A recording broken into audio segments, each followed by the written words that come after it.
Hello friends, welcome to Riya's classes. Welcome to another session, part 2 of the marketing management subject. हम MCO 6 पढ़ रहे हैं of IGNOU MCom final year.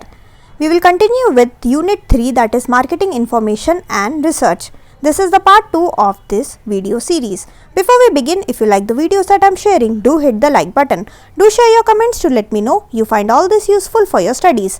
Also, don't forget to subscribe so that you won't miss out on watching and learning from my videos. So let us begin with our session.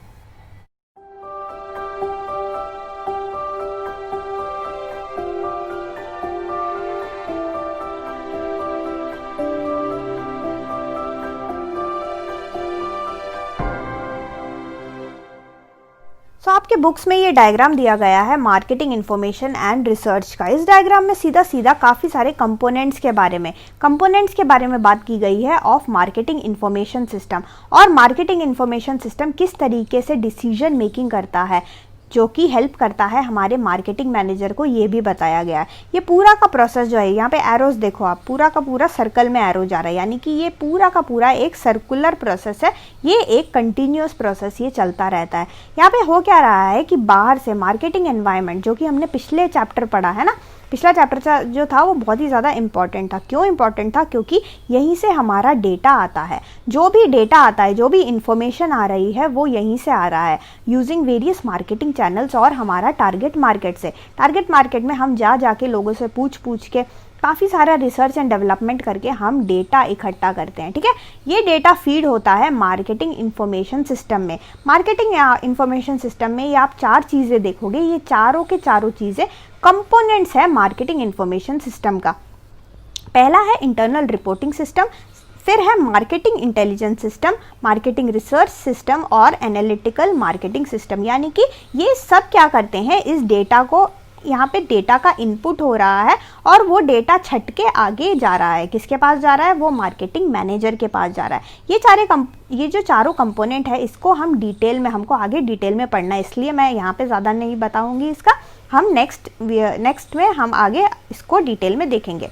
तो ये सारा data जो है छट के यहाँ हमारे manager के पास जा रहा है। मार्केटिंग मैनेजर क्या कर रहा है? फिर उसको एनालाइज करके, प्लान करके, इम्प्लीमेंटेशन एंड कंट्रोल, यानी कि वो डेटा इसके पास आ रहा है in the form of vital information, और उस इंफॉर्मेशन को मार्केटिंग मैनेजर अपने बिजनेस के लिए यूज़ कर रहा है, अपने प्रोडक्ट डेवलपमेंट के लिए यूज़ कर रहा है, अपने टारगेट ऑडियंस को कैसे खुश रखे, किस तरीके से उनसे हम प्रॉफिट कमाएं, ये सब में वो यूज़ करता है। और ये जो सिस्टम है, ये कंटिन्यूसली ऐसे सर्कुलर तरीके से चलता रहता है। तो मार्केटिंग इन्फॉर्मेशन सिस्टम जो है, इस तरीके से बाहर से डेटा, जो मार्केटिंग एनवायरनमेंट है, एनवायरनमेंट से डेटा लेता है, वो उसको पूरा एनालिसिस करता है अपने अंदर, फिर नेक्स्ट वो आगे वाइटल इन्फॉर्मेशन खाली आगे देता है मार्केटिंग मैनेजर को।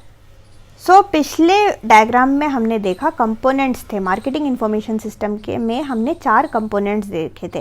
वो 4 कंपोनेंट्स को हम थोड़ा डिटेल में देखते हैं कि वो चीज़ें हैं क्या, किस तरीके से डेटा को एनालाइज किया जाता है, छाटा जाता है, वो हम यहाँ पे देखेंगे। तो जो 4 कंपोनेंट्स थे वो कौन कौन से थे, एक और बार देख लेते हैं। The first component is internal reporting system. ठीक है, पहला कंपोनेंट है हमारा internal reporting system. Second component जो है वो है marketing intelligence system. The third component is marketing research system. The fourth component is analytical marketing system. तो ये चारों के चारों क्या हैं? ये चारों हैं components of marketing information system. कौन कौन से, एक और बार देख लेते हैं। Internal reporting system, marketing intelligence system, marketing research system and finally analytical marketing system. तो इन चारों को हम थोड़ा थोड़ा डिटेल में देख लेते हैं। So the first component of marketing information system is internal reporting system. Internal reporting system, चाहे एक ऑर्गेनाइजेशन बड़ा हो या छोटा हो, हर ऑर्गेनाइजेशन में एक रिपोर्टिंग सिस्टम जरूर होता है। ये रिपोर्टिंग सिस्टम का काम क्या होता है? इंफॉर्मेशन प्रोवाइड करना। फॉर एग्जाम्पल, एक ऑर्गेनाइजेशन में सेल से रिलेटेड, ऑर्डर से related, inventory and bills payable, इन सब से रिलेटेड सारे इन्फॉर्मेशन किसको प्रोवाइड करना? हमारे मार्केटिंग मैनेजर को। तो मार्केटिंग मैनेजर क्या करता है? इन सब के रिजल्ट से, फॉर एग्जाम्पल सेल्स है तो इन्फॉर्मेशन वो प्रोवाइड कराएगा कि इस महीने कितना सेल हुआ। तो ये इन्फॉर्मेशन यूज़ करेगा हमारा मार्केटिंग मैनेजर और वो हमारा प्रोडक्ट लाइन को मॉडिफाई करने में, अगर फॉर एग्जांपल सेल कम हो रहा है तो वो किसी ना किसी तरह प्रोडक्ट लाइन को मॉडिफाई करेगा, कुछ ना कुछ मॉडिफिकेशन करेगा ताकि अगले महीने सेल ज़्यादा हो। तो इस तरीके का रिजल्ट जो है वो प्रोवाइड कराता है, रिजल्ट्स रिलेटेड टू सेल्स या ऑर्डर या इन्वेंट्री या बिल्स पेबल, इन सब से रिलेटेड हमें प्रॉपर रिपोर्टिंग प्रोवाइड करवाता है हमारा इंटरनल रिपोर्टिंग सिस्टम, जिससे कि हमारा मैनेजर जो है वो अच्छा डिसीजन ले। सेकंड वाला हमारे पास आता है marketing intelligence system. Marketing intelligence system में हैपनिंग डेटा कलेक्ट होता है। It supplies the management with the happening data. Happening data यानी कि कंटिन्यूअस करंट डेटा जो both internal as well as external sources से मिलता है। इंटरनल सोर्सेज और एक्सटर्नल सोर्सेज, काफ़ी सारे लोग होते हैं, काफ़ी सारे सप्लायर्स होते हैं, कस्टमर्स होते हैं, रिटेलर्स होते हैं, होलसेलर्स, डीलर्स, सेल फोर्स। सो ये अलग अलग तरीके के पार्टिसिपेंट्स होते हैं। मार्केट पार्टिसिपेंट्स के बारे में आपने पढ़ा होगा, different types of market participants होते हैं। तो इन सब से हम फीडबैक लेते हैं, इन सब से हम राय लेते हैं और ये डेटा हैपनिंग डेटा होता है, यानी कि ये सारा डेटा जो वेरियस सोर्सेज से हम लेते हैं ये उनका ऑब्जर्वेशन होता है, उन सारे पार्टिसिपेंट्स का ऑब्जर्वेशन होता है, इसमें कस्टमर्स भी इंक्लूड होता है, ठीक है। सो जो भी मार्केट के पार्टिसिपेंट्स हैं, भले ही वो डीलर हो, होलसेलर हो, रिटेलर हो या कस्टमर हो, इन सब का हम डेटा इकट्ठा करते हैं। इन सब के डेटा से हमें डिसीजन मेकिंग में हेल्प करता है।